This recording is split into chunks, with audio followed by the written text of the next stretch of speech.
First off, you need to have a family history. Type 2 is quite genetic, believe it or not. So the family history is a big part of it. The other big part of it is weight gain and lifestyle where you eat a lot of fast foods, fatty foods, and you're not getting enough sleep, stress. There's a lot of other things that come into play. But it seems to affect our community disproportionately compared to other communities. There's a lot of reasons why. Again, genetics being a big part of it, and some of our lifestyle choices is playing a role too as well. Wow, wow. Okay. Let me make sure I got both of us here. Okay. Okay. Well, thank you for straightening that up. Now you talked about genetics and type 2 diabetes. Is there another type 1, type 3?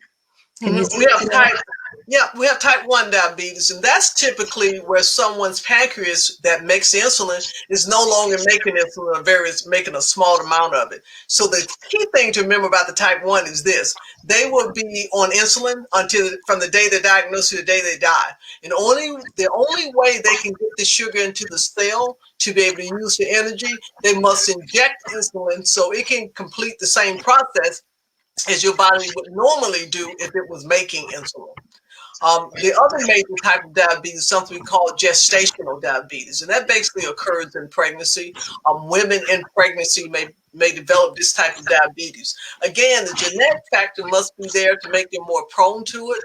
But having diabetes in pregnancy typically is an indication to the mother of her risk of developing diabetes later on. In fact, research suggests they have about a 60% chance of developing type 2 after the pregnancy. And a lot of times, really soon after the pregnancy. Oh, okay. Okay, great. So you talk about a certain factors that lead to a higher incidence of diabetes in the African American community.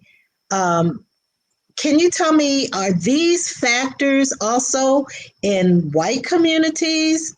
I mean, why is there such a huge disparity? Well, the factors are in the white community. But let me say, there are certain things we don't know about all the causes of type 2. But I assure you, doing this for over 25 years, working with patients hand on in my private practice, what we're seeing mostly the genetic factors there and their lifestyle.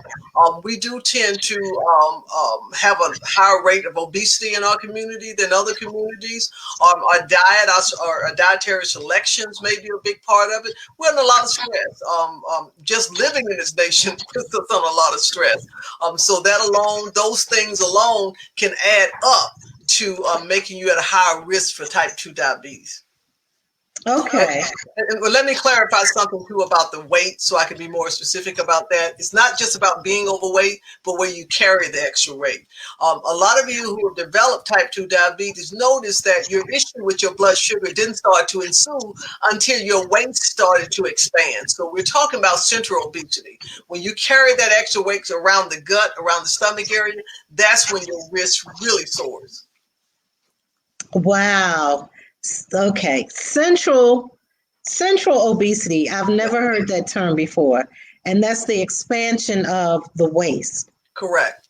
Okay. So I guess one of our goals would be to get rid of the expansion of the weight around our waist. Yeah, absolutely. One of the issues, though, is that you can't spot tone, or you just can't decide I'm going to lose the weight just from my waist.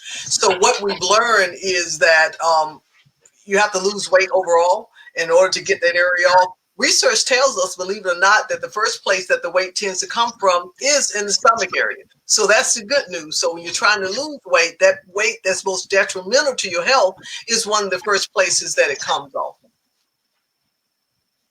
Okay. Okay. Great. So let me ask you, so a lot of young people may not be aware of their family history. Um, it doesn't seem like we are as aware or knowledgeable about that until we get it, until it affects us directly. So, as a younger person or someone maybe in their 30s or 40s or even younger, should they be walking around knowing their blood glucose level? Is this something that they should be aware of right now?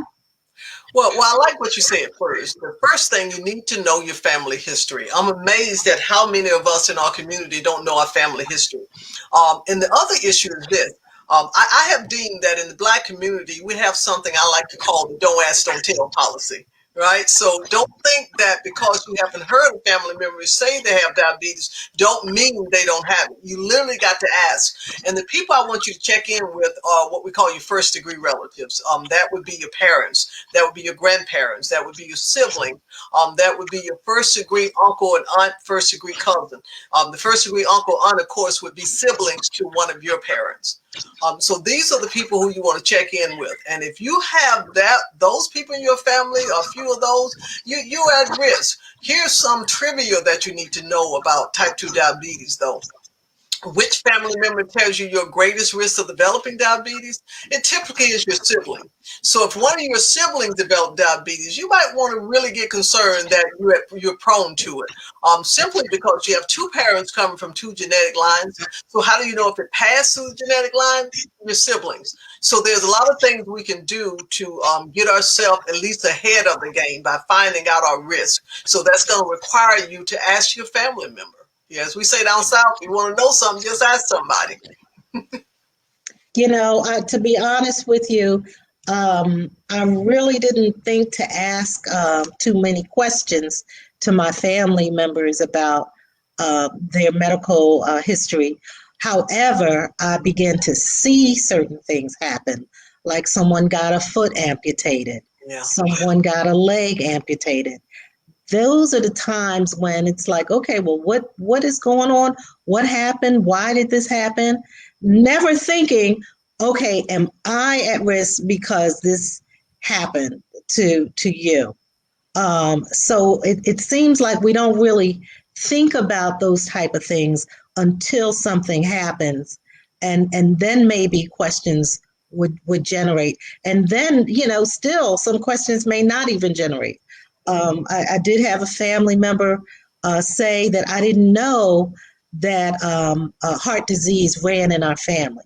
wow, I'm like, well, you didn't know that? So and so died of a heart attack. So and so had a stroke. So and so, so it's like, oh, I mean, they may know what happened, but they may not think this is a part of my family history. correct. You know what I mean? Oh, absolutely. Absolutely. And that's what get a lot of people in trouble. All the evidence is right there for you if you just take a look at your family members. If you want to know what you're going to be like when you get old, look at your mother, look at your family so you can have some idea of what type of body type you have, what diseases you're prone towards. You name it, it's in my family. And I constantly try to keep up on things. So it's important that once you know, as Maya Angelou say, once you know better, you got to do better. So once I knew what the issues were in my family, that's why I worked very hard to live a very healthy life as much as possible.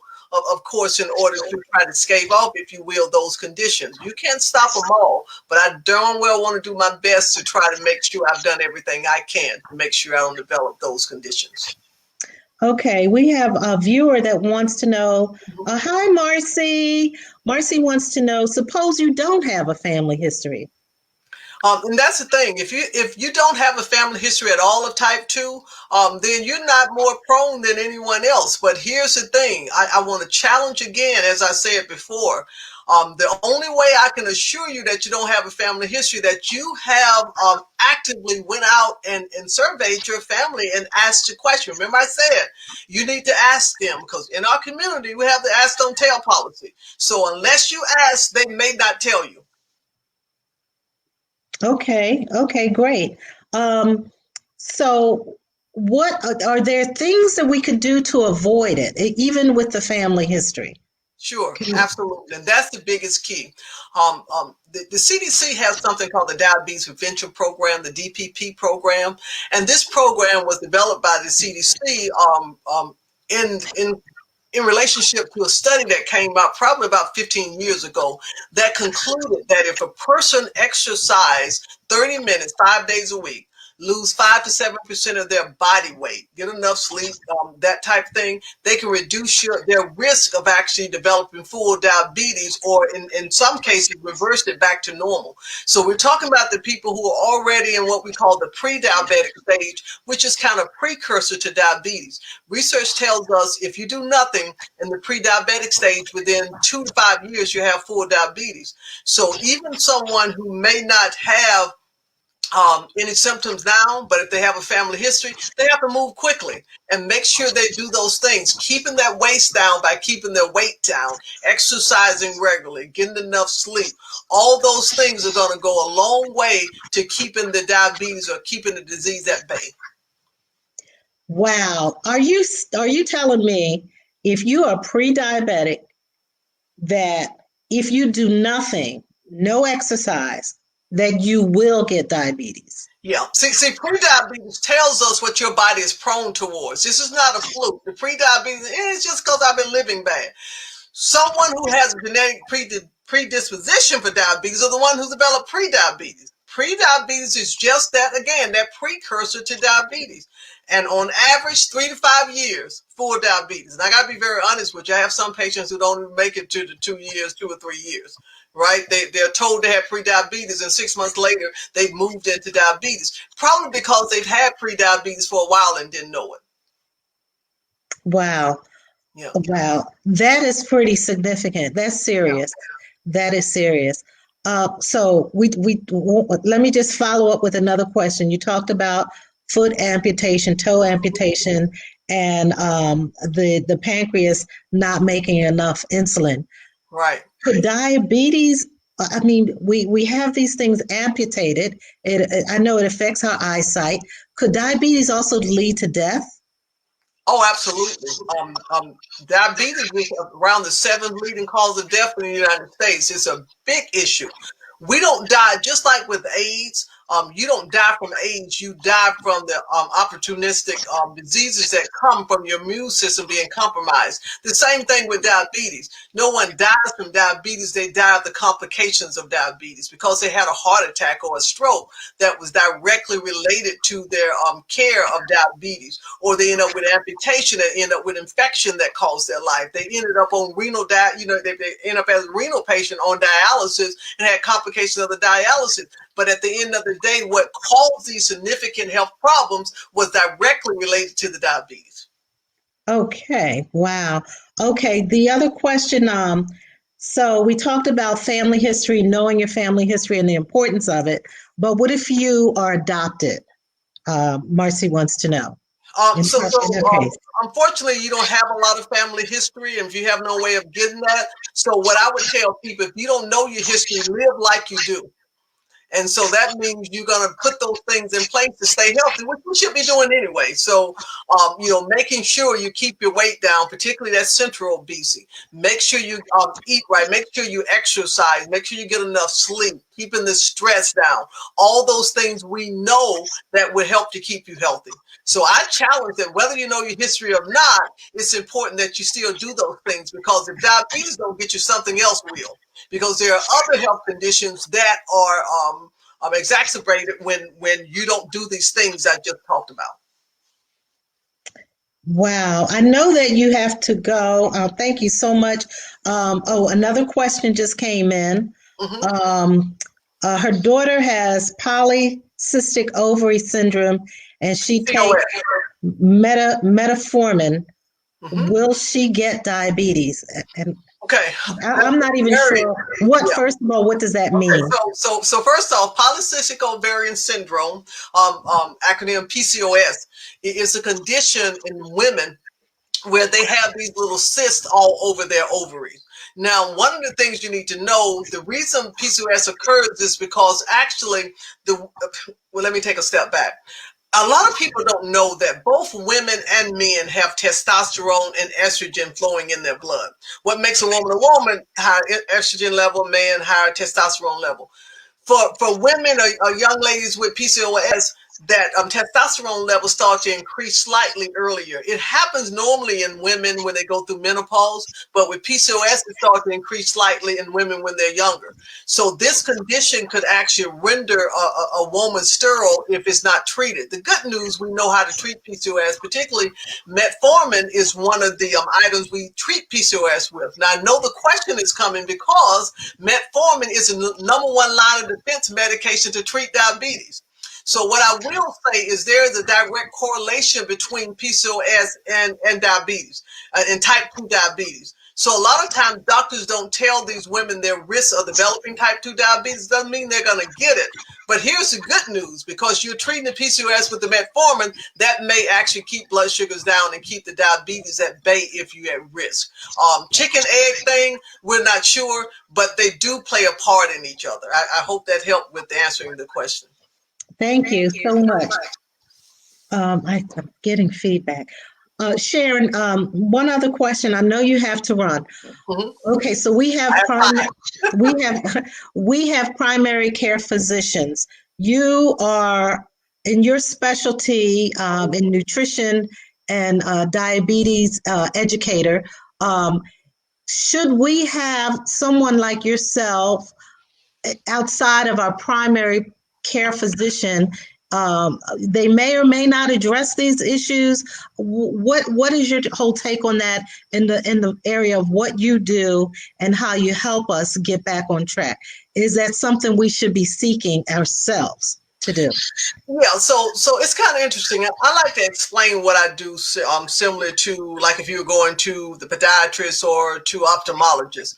I'm considered a specialist in the medical field. I specialize in nutrition. I specialize in diabetes. You always don't have those two together. I happen to have both specialty areas. Being a certified, used to be called a certified diabetes educator, but actually we're not certified diabetes care and education specialist. So we specialize in everything diabetes. So if you have pre-diabetes or have diabetes, certainly you need to get in with us. Your doctors are not trained in the treatment of diabetes.